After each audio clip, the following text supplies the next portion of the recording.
A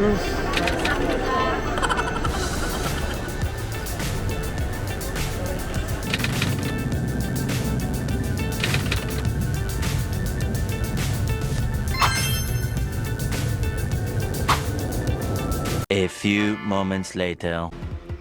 So, quick context lang bakit kami nagtatatakbo ngayon. 45 minutes lang talaga yung gap ng flight namin from Manila to Cebu and Cebu to Siargao. Nag-connecting flight kami para mas mura. Umasa kami sa Sebas kaso laging ubos, and that is for another story. Pero ayun na nga, delayed yung flight ng 20 minutes, so that leaves us 25 minutes. So alam nyo na mga susunod na pangyayari.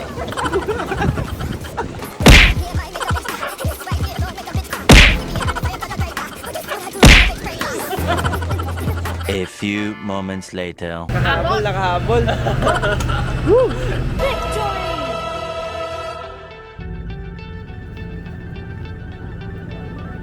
Otherwise, Philippine Airlines welcome to Siargao.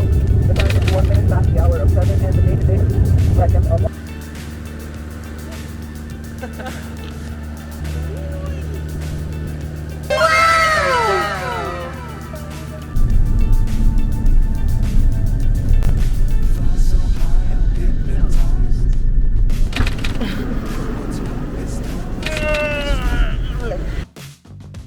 We arrived at Alpas, Siargao around 8 a.m. and sa kanila na din kami kumuha ng airport transfers namin. But ang check-in pa kasi is 12 noon, kaya iniwan muna namin yung mga luggages namin sa reception area and lumabas muna kami to eat breakfast at White Beard. Alpas is along Tourism Road and White Beard is just 5 minutes away if nakatuktok ka. So mabilis lang siya puntahan. Ayun, White Beard. Salamat sa libre, kuya. Okay lang.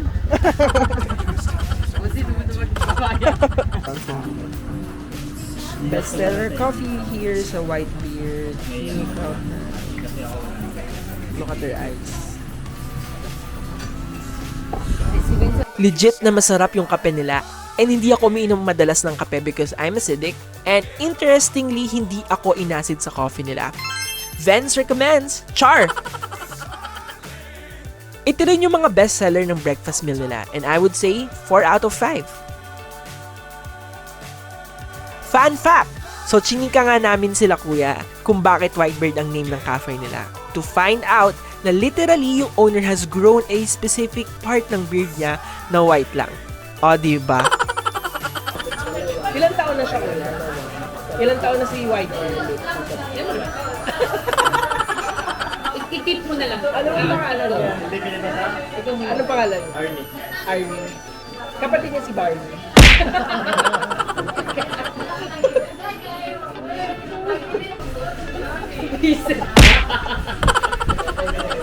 Pwede ba siya dyan? Ayan, Sana nagganyan yung may pagkain, ha? Oo nga eh. Baby,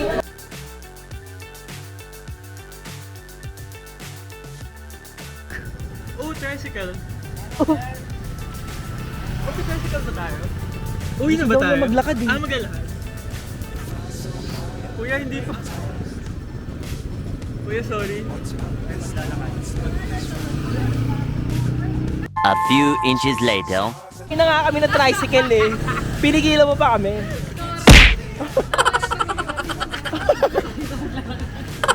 Kuya, di na namin kaya. alpas na. Sa isang kanto lang.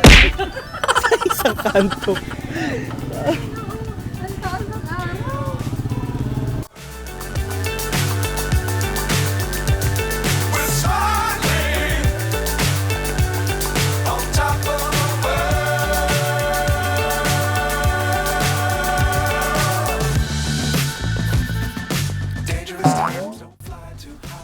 Yo, shit. Let's get in. It's Marita Uno. Welcome to my humble abode. Miss Heart. Favorite time of the day?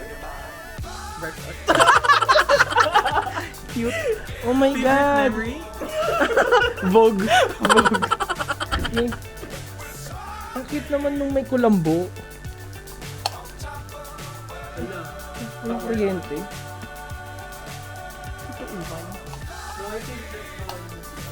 Ah, yes. Very good. Oh, this is so cute. And spacious. This is replay tennis. My favorite. This is what it looks like. The ceiling, the details, the wall. When you enter, you got that sliding door and blackened curtains. And oh, this is so cool! So nice. I love the industrial look of this bathroom. Like it's giving. Wow, natural sunlight. Yes, it's like you're sitting in your throne. This is where we do meditation. Yes. After having Zen mode. acai row Wow. with chia seeds. Ano na yun? Hindi ko na naintindihan yun. Ito. This is Ay, pangit yung quality ng mirror. ay Parang parang na sana kung mas malaki. oo. At saka parang warped yung ano niya. It's not real. Giving. Mayroon silang heater. Sabi ko, asan yung shower? Andito pa. Amazing. It's rain shower. Since kanina pa kaming 12 midnight gising, nagpahinga muna kami sa hostel and sleep ng mga 4 hours. Supposedly chill lang kami for day 1 but ang dami sa amin nag-recommend na pumunta sa Secret Beach. So around 4:30 PM, lumabas na kami to go there. It's just 15 minutes away sa Alpas if nakatuktok ka. Wala na lang si 40 niyan. 40 din ang hotdog. Okay pa. Okay. 60 po yung sa'yo.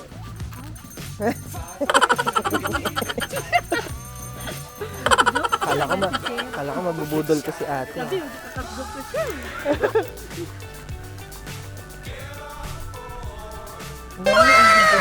shot mo dito. Para ng prenup. Nakarating na nga kami sa Secret Beach around 4:45 PM. Yung tuktok namin only costs us 500 pesos for 5 na yon. And round trip na din yon. Hihintayin kami ni Kuya until sundown. Bumili na din kami ng mga street foods at kakainin namin while we chill sa beach. Fun fact, dito ang location ni President Nadine ng kanyang nude photoshoot. Oh, alam nyo na. Wait nyo na lang yung sa akin. Char! I'm really living for these moments. So calm and serene. You can just chill and not think of anything. After na lang pag-uwi, makikita mo mga pinagkagastos mo para sa aesthetic.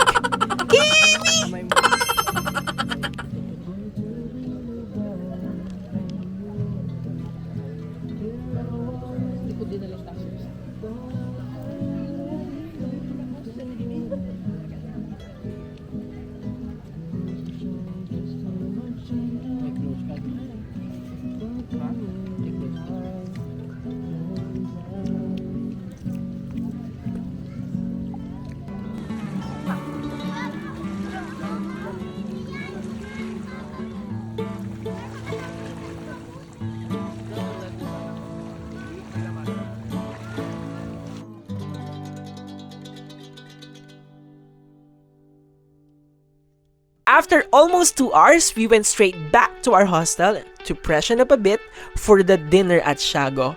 It's also the 2nd anniversary celebration ni Ivy and Renzo, and we are so honored to be invited. Kimi Langli! Hello! Ivy Manyosa. Siago is just 4-minute walk from Alpas, so madali lang kami nakapunta. Feel ko mas ma-appreciate namin siya kung lunch para kita namin yung beach. Nonetheless, we still enjoyed the ambience.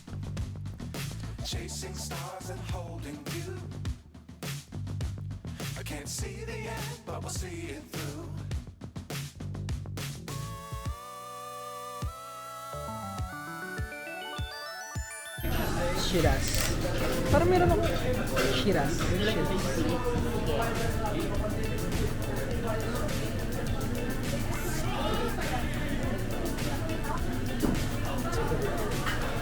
Paano ang tamang pagkain? Biglang na... Uy! Pakikanihan ko. Now for the food! It has a different take for each dish served.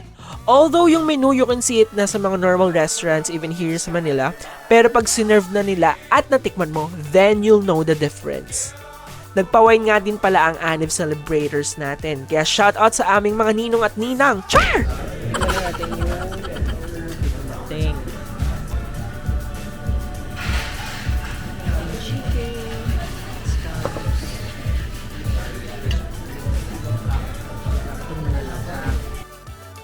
Ending the day with some shopping. Char! Tumingin lang kami para on the last day, may napili na kami. Maaga pa tomorrow for the island tour. Good night and see you sa day 2! We arrived at General Luna Tourism Office at around 8 a.m. to start. By the way, Gotmark pala yung kinuha namin for this island tour for only 1,400 pesos per head, lunch included. I will link their Facebook page below, but we reco that you still check other tours like Wow Siargao kasi may kasama pang drone shots yun. Dito kasi wala. Gusto nyo maghiwalay? No. Syempre hindi. So, pwede may just asking you. So, kung gusto nyo hindi magkahiwalay, so, doon kayo sa party, sa Canter, sa Malaking Boat. And Ito ang chika nga, may group of joiners last minute gusto mag-private tour. So medyo madidelay and gusto kami hatiin as a group. Minor inconvenience but we won't let that ruin our day. Oh no! Finally, after waiting for about an hour, boarding na kami. Ang funny kasi the same group decided to go as joiners. Krrr. Cause of delay, nakakaloka.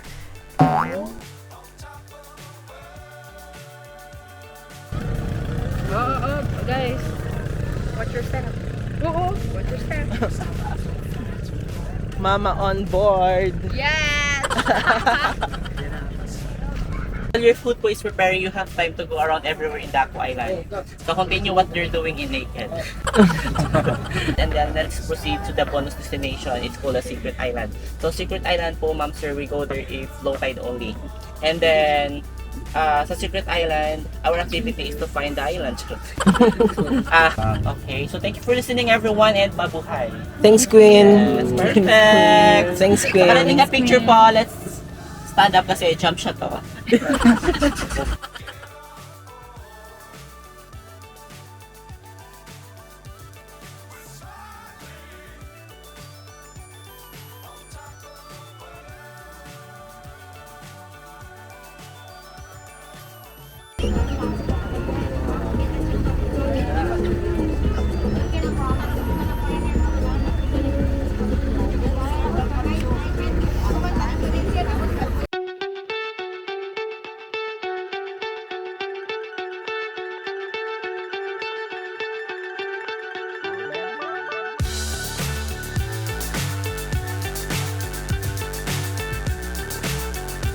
Kung lalangoy po kayo, may ligo, huwag po kayo magpalayo kasi baka kung kayo mahangang. We stayed here first sa Naked Beach. Napakainit pero super sulit. We went to Daco Island next to have our famous Siargao-shaped rice for lunch. And stayed to Guyam Island for a while to chill and get some yummy snacks. Chasing stars and holding you. I can't see the end, but we'll see it through. Tinanong namin, anong meron sa Secret Burger? Secret. Pero yun Gigil? yung pinakamahal. So, Oo nga eh. Sana worth it. Ay, isa na din yung order. bye. Please ka na order. Oo. On top of the world.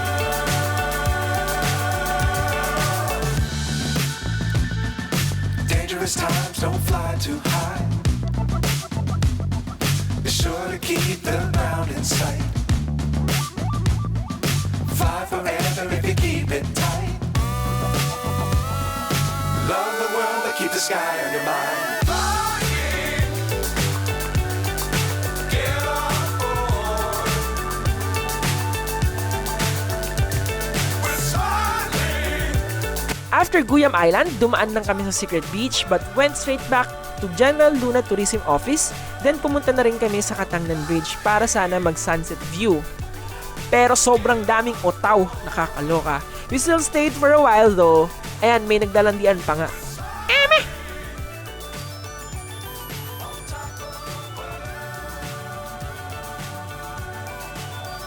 We had our dinner sa Katangnan Barbecue and I must say, legit ang hype. Masarap and so far, pinakamurang kinainan namin dito sa Siargao.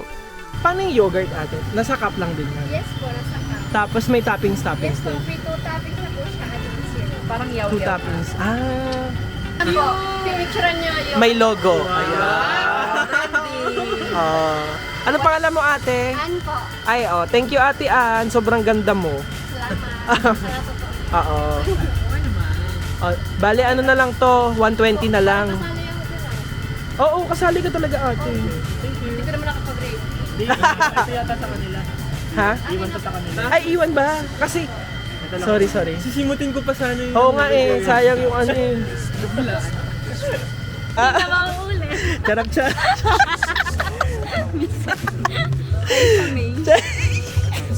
Rice, away na dali. Kilala niyo ba si Rice? Before we end the night, nag-meet muna kami ni Angel, my high school bestie, and inaya niya kami to do the firefly watching sa Secret Beach for tomorrow night. So exciting! And that's it for our day 2. See you sa part 2 ng vlog na to for our day 3 and day 4. Bye!